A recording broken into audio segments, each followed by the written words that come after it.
पिछले दिनों में हम खास तौर पर जो यरूशलेम का एक एक गेट है उसके ऊपर हम मनन कर रहे हैं और कैसे नहमीया और उसके साथ वाले जितने भी याजक लोग थे, जितने भी मंडली के लोग थे, जितने भी अधिकारी थे, सब ने कैसे पुनर्निर्माण किया है और एक एक फाटक को, एक एक शहर का नाम को कैसे बनाया है, इसके ऊपर हम मनन कर रहे थे।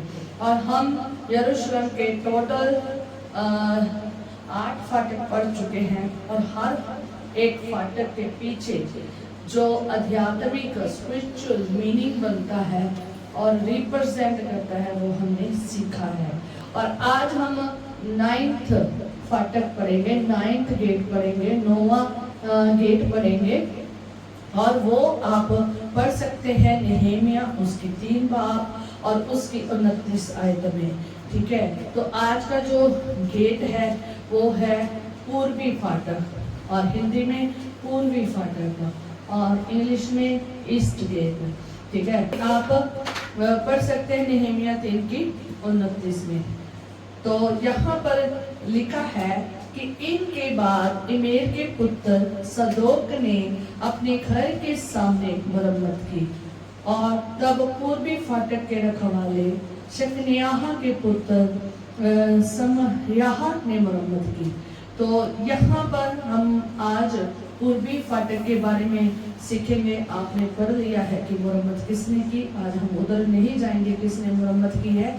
तो हम सिर्फ आज पूर्वी फाटक के बारे में सीखेंगे। हो सकता है पूर्वी फाटक के बाद एक और फाटक है, हम उसके बारे में भी सीखेंगे। तो मैं कोशिश करूंगी और मैं खुदा से मदद मांगती हूँ कि खुदा इन फाटकों को बोलने में मेरी मदद करे। तो आज हम पूर्वी फाटक देखेंगे। ये 9वां फाटक है, यरूशलेम का 9वां फाटक है। ये जो पूर्वी फाटक है ये कहाँ को जाता है, पूर्व की तरफ जाता है। जो यरूशलेम का मंदिर है और वहाँ का जो इलाका है ठीक उसके पूर्व की तरफ है ये। और ये गोल्डन गेट के नीचे स्थित था। ठीक है, ये जैतून के पहाड़ की ओर खुलता है। हालेलुया। जहाँ जैतून का पहाड़ है, हमने कई बार बाइबल में पढ़ा है, जहाँ जैतून का पहाड़ है उसकी तरफ इसका द्वार जो है ना खुलता है, ये फाटक खुलता है। और इसका जो आध्यात्मिक स्पिरिचुअल जो महत्व है, आत्मिक महत्व क्या है। ठीक है, ये जो पूर्वी फाटक है इसका स्पिरिचुअल, इसका आत्मिक महत्व क्या है। तो ये पूर्वी फाटक हमें आत्मिक तौर पर सिखाता है कि हमें उम्मीद में रहना है और हमें आशा में बने रहना है।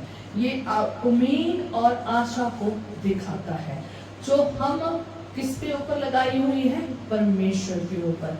हर जो विश्वासी है, जो मसीह में चलता है, हर एक की आशा किस पर लगी है, परमेश्वर के ऊपर, प्रभु यीशु मसीह के ऊपर, क्योंकि वो आने वाला है और हम विश्वास करते हैं कि वो आने वाला है। हम कलाम के ऊपर विश्वास करते हैं, जो कलाम हमें सिखाता है कि वो आने वाला है और हमें साथ लेकर जाने वाला है।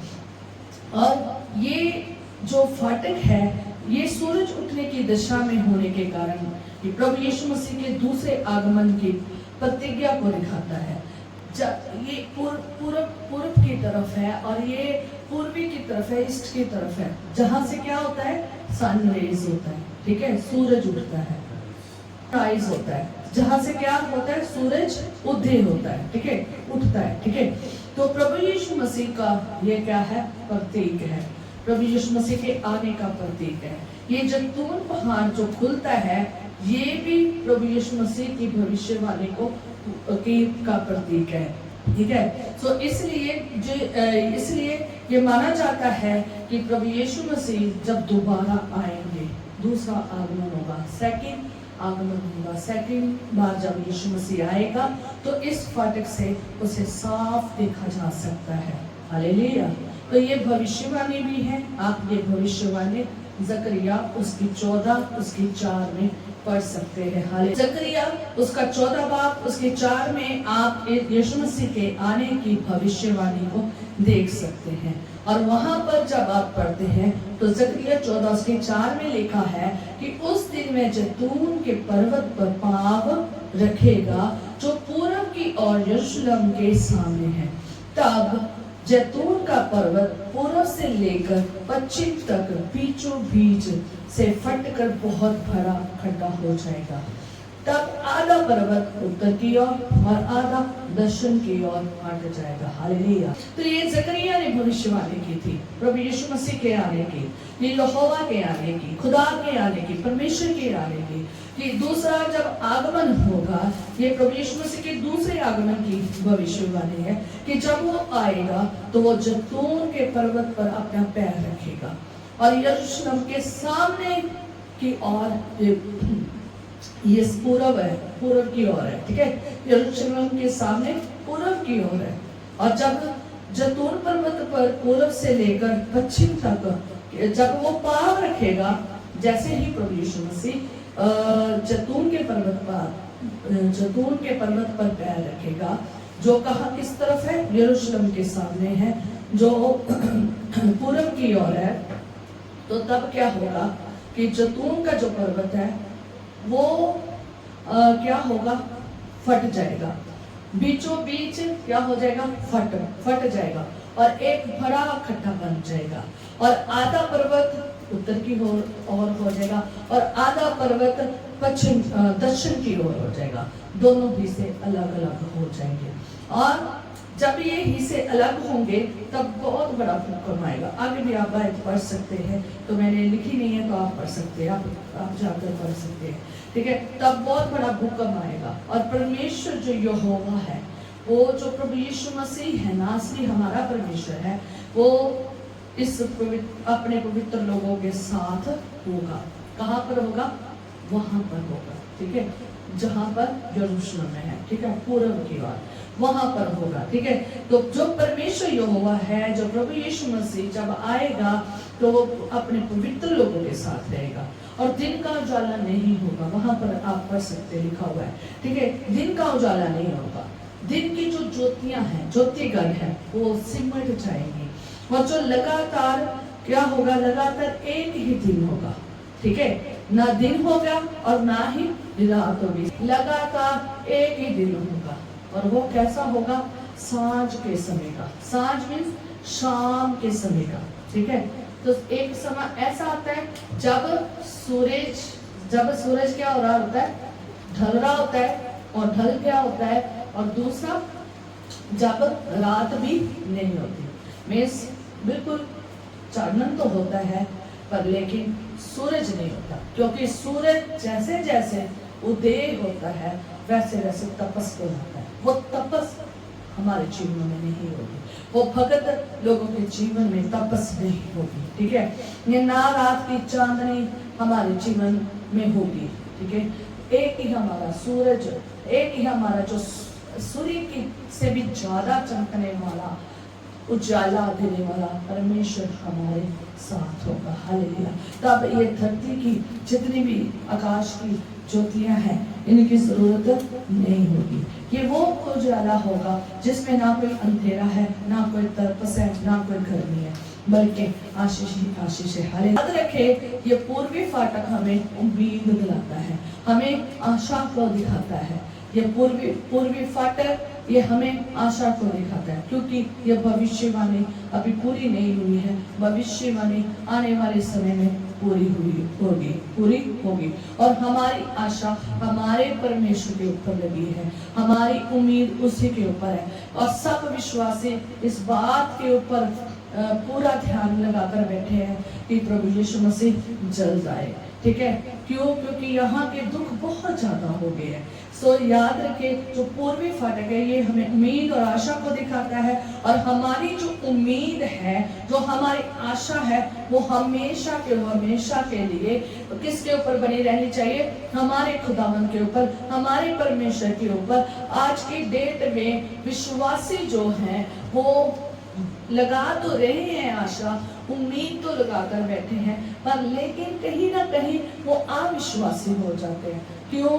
क्या कारण है? वो अविश्वासी होते जा रहे हैं क्योंकि परिस्थितियां बदल नहीं रही है। लगातार जो जैसे जैसे पृथ्वी जो है विनाश की ओर जा रही है। जैसे जैसे प्रभु का आगमन आ रहा है, सेकंड कमिंग आ रही है, वैसे वैसे ही क्या हो रहा है, आगे ये दिन जो है ना कठिन होते जा रहे हैं और दिन खराब होते जा रहे हैं और गुनाह बढ़ता जा रहा है। लोग और गुनाह में अपने जीवन को व्यतीत करते जा रहे हैं और विपत्तियां, क्लेश, स्ताव जो है ना आते जा रहे हैं। और लोग, कई ऐसे मसीह लोग हैं जो इन हालातों की वजह से, इन परेशानियों की वजह से क्या हो रहा है, यही दे दो मैं। Hallelujah, hallelujah, hallelujah, hallelujah. तो बहुत सारे लोग जो है इन हालातों की वजह से, इन परेशानियों की वजह से क्या हो रहे हैं, निराश हो रहे, उदास हो रहे हैं। और शैतान ये जानबूझ के कर रहा है। क्यों? क्योंकि शैतान आज भी इस संसार में अपने कार्यों को बहुत बतायत से कर रहा है। वो उसका एक ही मकसद है, क्या है कि जितने भी मनुष्य हैं वो सब के सब मेरे साथ कहाँ जाए, नरक में जाए। वो चाहता है कि जहाँ मेरी जगह तैयार हुई है, क्योंकि जो नरक है वो खुदा ने मनुष्य के लिए तैयार नहीं किया है। वो नरक किसके लिए तैयार किया है? शैतान के लिए, उसके दूतों के लिए तैयार किया है। और वो पूरी कोशिश में, बहुतायत में लगे हुए हैं कि लोगों को बर्बाद किया जाए, लोगों को अविश्वासी किया जाए, लोगों को जो स्थिर बन रहे हैं उन्हें डामाडोल किया जाए, उनको क्या किया जाए, उस स्थिरता से हटाया जाए। जो निष्ठा में है उनको हटाया जाए। ठीक है, सो याद रखें, हर एक विश्वासी जो मसीह में है उसकी आशा जो है ना वो टूटनी नहीं चाहिए, उसकी उम्मीद टूटनी नहीं चाहिए। क्योंकि प्रभु यीशु मसीह के आने की भविष्यवाणी आप नए नियम में भी पढ़ सकते हैं, भरी पड़ी है, खुद यीशु मसीह ने भी बोली है। और आप पुराने नियम में भी पढ़ सकते हैं जो नबियों के द्वारा बोली गई है। इन कलाम को याद, इस कलाम को याद रखें, इस पूर्वी फाटक को याद रखें कि जब मेरा प्रभु यीशु मसीह आएगा और वो जैतून के पहाड़ पर आएगा और वो वहां पर पैर रखेगा और जितने उसके भक्त लोग हैं, पवित्र लोग हैं, वो उसके साथ क्या करेंगे, राज्य करेंगे। सो याद रखें, आप स्थिर बने रहे, आप विश्वास योग्यता में बने रहे, आपका विश्वास ना टूटे। इन हालातों की वजह से हालात कठिन हो रहे हैं, वो बच्चे और घर के और कामकाज के और कई चीज़ों के हालात कई बार इतने कठिन हो जाते हैं तो लोग जो है ना इन लहरों, संदेह की लहरें उनके जीवन में उठनी शुरू हो जाती है। और जब उठनी शुरू हो जाती है तो फिर अविश्वासी की तरफ वो बढ़ना शुरू हो जाते हैं, अविश्वासियों की तरह बात करना शुरू कर देते हैं। जैसे इस्राएली कई ऐसे लोग थे जो अविश्वासियों की तरह खुदावंद के साथ बात करते थे। जब उनके पास भी खाने की, पीने की कमियां घटियां हो जाती थी, जब उनको भी अच्छी चीज़ों की डिमांड होती थी, वो मांगते नहीं थे बल्कि उनके ऊपर तर्क वितर्क करते थे। वो खुदावंद के लोगों को जो विश्वास योग्यता में चलते थे उनको भी क्या करते थे, उनके साथ भी लड़ते थे और खुदावंद के साथ भी लड़ते थे। याद रखिए, शैतान तो यही चाहता है, शैतान तो यही चाहता है कि आप खुदावंद के सामने ऐसे खड़े हो जाएं। और याद रखें, आप में इतनी ताकत नहीं है कि आप उसके सामने खड़े हो सके। ठीक है, क्योंकि वो बहुत बलवान परमेश्वर है, इसलिए वो आपको तबाह नहीं करता, क्योंकि आप उसके बेटे बेटियां हैं। तो उसने आपको चुना है, ना कि आपने उसको चुना है। आप पे उसका फजल आपके ऊपर हुआ है, उसका उद्धार आपके ऊपर हुआ है और आपको खास रीति से चुना गया है। आप देखिए उन लोगों के ऊपर जिनके ऊपर फजल नहीं हुआ। सो इसलिए हर एक विश्वासी को अपने फजल को, अपने उद्धार को बनाए रखना है। इस उद्धार को, इस फजल को खोने ना दे और उस फजल में बने रहना है। शैतान यही चाह रहा है, क्योंकि वो सीधा आपको नहीं तबाह कर सकता, वो आपकी आत्मा को सीधा नहीं नुकसान पहुंचा सकता। वो आपके साथ वालों के द्वारा आपके काम के ऊपर हमला करके आपकी चीज़ों को छीन कर, आपके मन की शांति को छीन कर, आपके मन को खराब करता है, आपके शरीर को खराब करता है और आपके ऊपर बंधन को डालता है, बहुत सारे तीरों को चलाता है, तो बहुत सारी प्रॉब्लम को क्रिएट करता है। बहुत सारे लोगों के जीवन में स्ताव आ जाता है, बीमारी आ जाती है, परेशानियां आ जाती है, दुख आ जाते हैं, तकलीफें आ जाती है, क्लेश आ जाते हैं, प्रलोभन आ जाते हैं, बहुत सारी परेशानियां आ जाती है।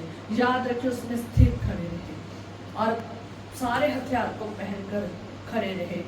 और जब आप खड़े रहेंगे तो शैतान हार जाएगा, और जब आप हार गए शैतान आपको नष्ट करके चला जाएगा। इसलिए नष्ट नहीं होना, आपने विश्वास योग्यता के द्वारा स्थिर खड़े रहना है, चाहे जो मर्जी हो जाए। जब आप स्थिर खड़े रहेंगे शैतान हार जाएगा और भाग जाएगा।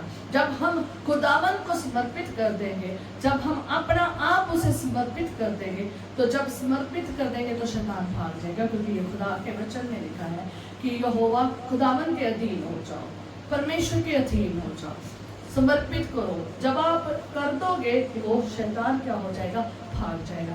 तो याद रखें, हर विश्वासी के लिए ये बात है, ये उम्मीद है, ये आशा है कि हमारा प्रभु यीशु मसीह आएगा, और जब वो आएगा तो हम कभी भी दुख में नहीं होंगे, कभी रोना नहीं होगा, कभी पीड़ा नहीं होगा, कभी खाने की, कभी पीने की, पहनने की, और कोई भी दुख, कोई स्ताव, कोई कलेश, कोई बीमारी, कुछ भी नहीं होगा।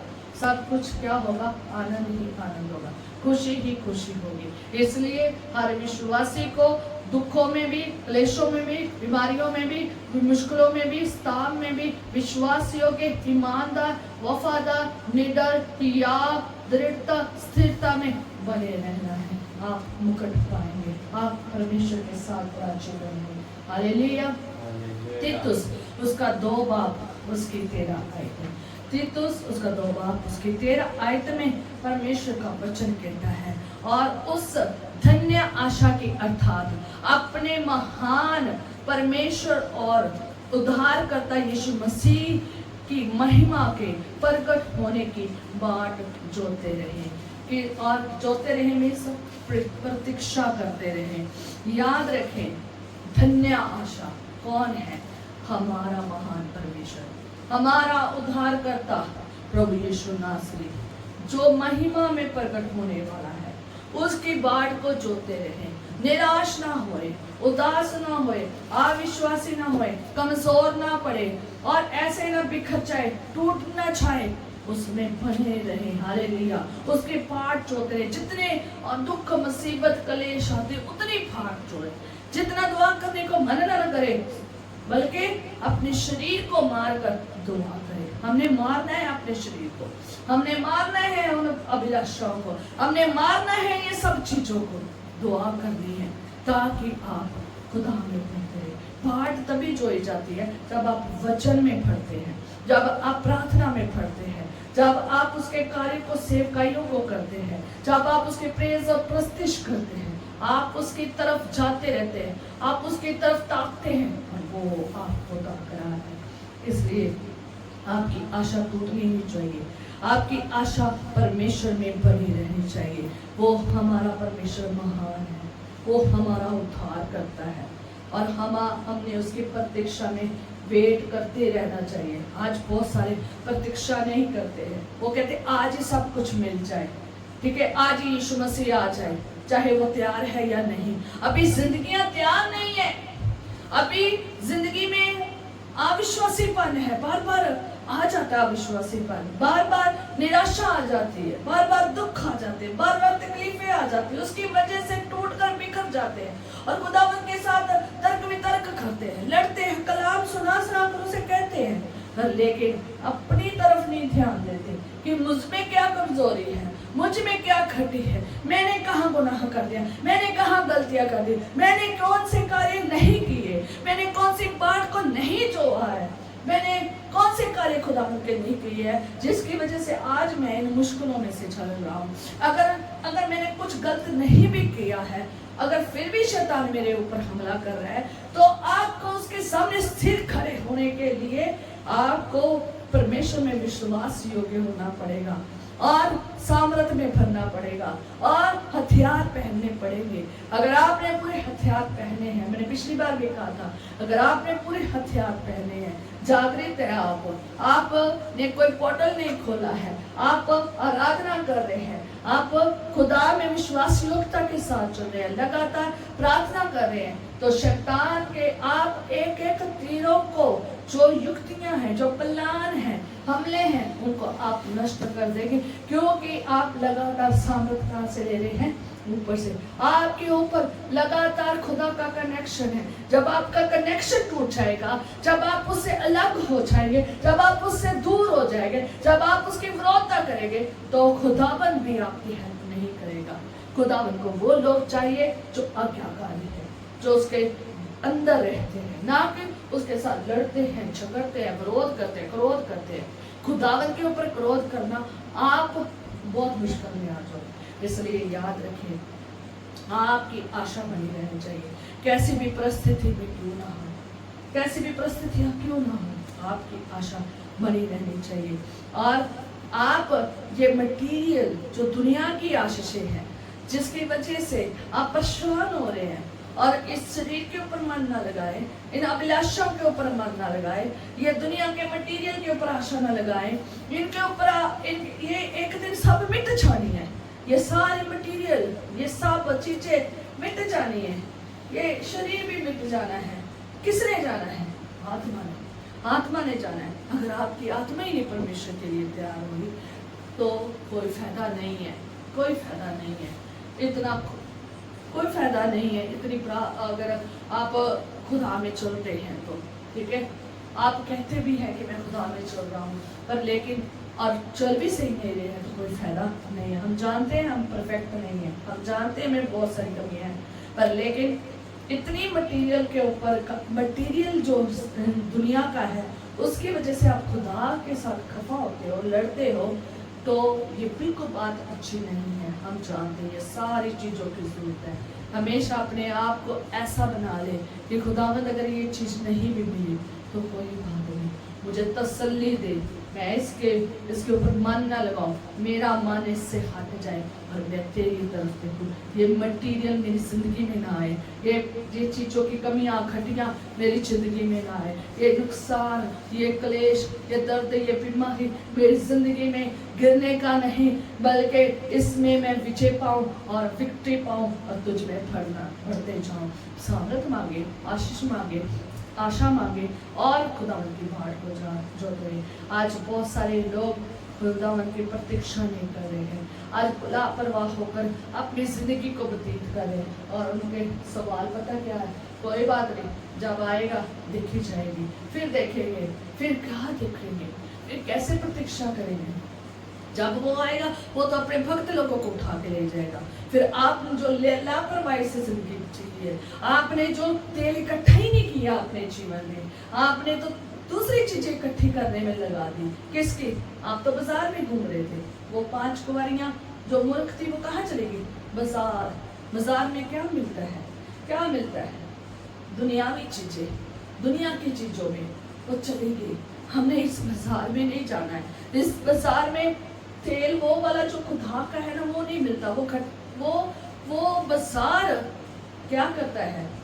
खाने पीने पहनने हर चीज दूसरी दुनियावी है, वो खत्म कर देगी। आप खत्म ना हुए, आप लापरवाह ना हुए, आप परवाह करें, आप बाट जोए, आप यीशु के आने की बाट जोए कि दिन जो बुरे हैं, क्यों इसलिए बाट जोए क्योंकि दिन बुरे हैं। याद रखें, दिन बुरे हैं, बाट को सिर्फ किसकी जो है?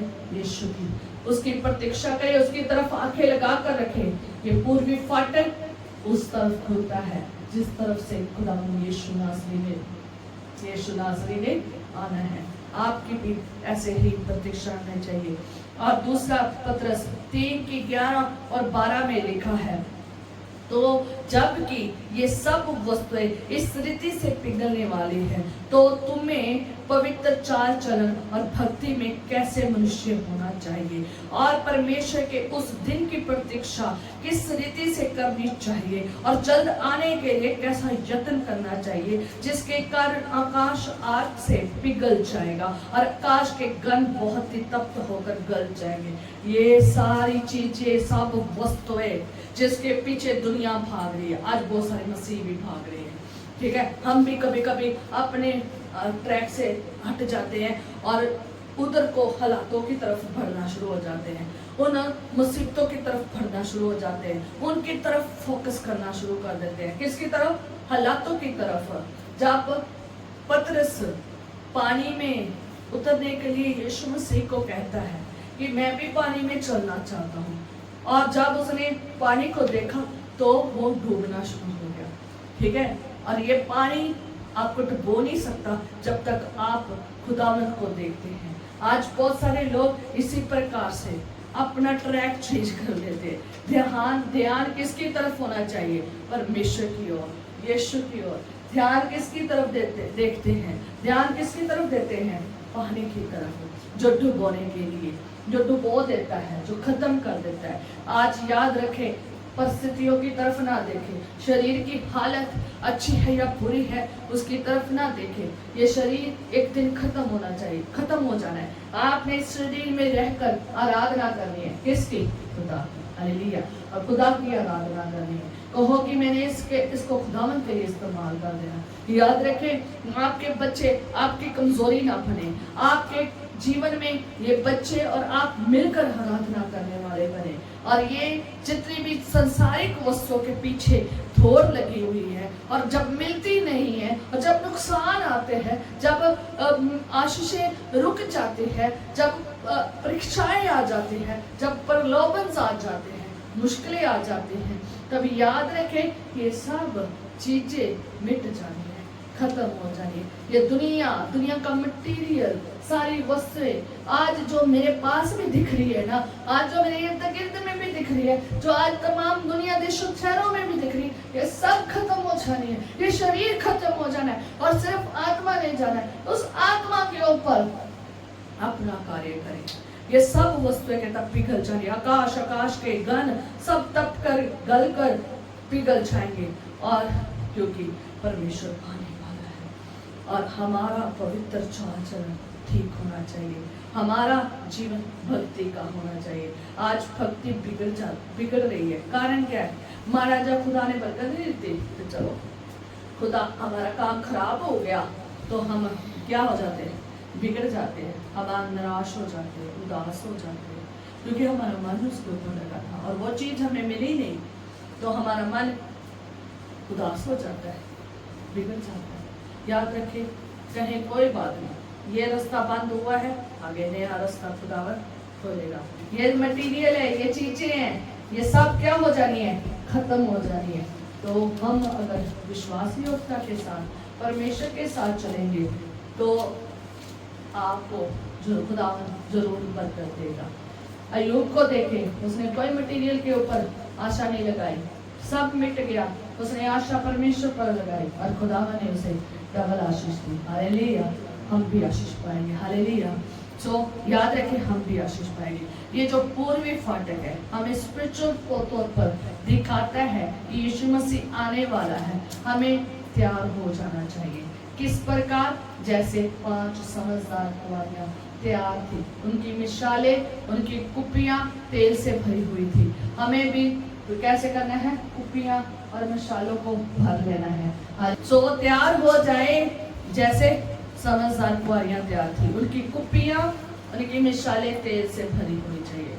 आज बहुत सारी कुप्पियां, मिसालें लीक हो रही है, दुआएं, प्रार्थनाएं, सेवकाइयां तो कर रहे हैं, लीक हो रही है। क्यों? क्योंकि संसार के मटीरियल की तरफ ध्यान है, दूसरी चीजों की तरफ ध्यान, कलेशों की तरफ ध्यान चला गया, भटक गया है। इसलिए याद रखें, तैयारी में बने रहे, जागते रहे, सोना नहीं है, क्योंकि हमारा दूल्हा आने वाला है, हमारा राजा आने वाला है। आशा लगाए रखे, हमारी आशा नहीं टूटनी चाहिए, दिए चलते रहे और हमारे चिराग बुझने नहीं चाहिए, और हमें खुदा में बने रहना चाहिए। जब कहता जो अंत तक विश्वास लोगे रहेगा, और वो उस महिमा में, परमेश्वर की महिमा में, जब परमेश्वर का पुत्र आएगा तो उसके साथ जाएगा और वो मुकुट को हासिल करेगा। याद रखें, हमने उस मुकुट को पाना है। आगे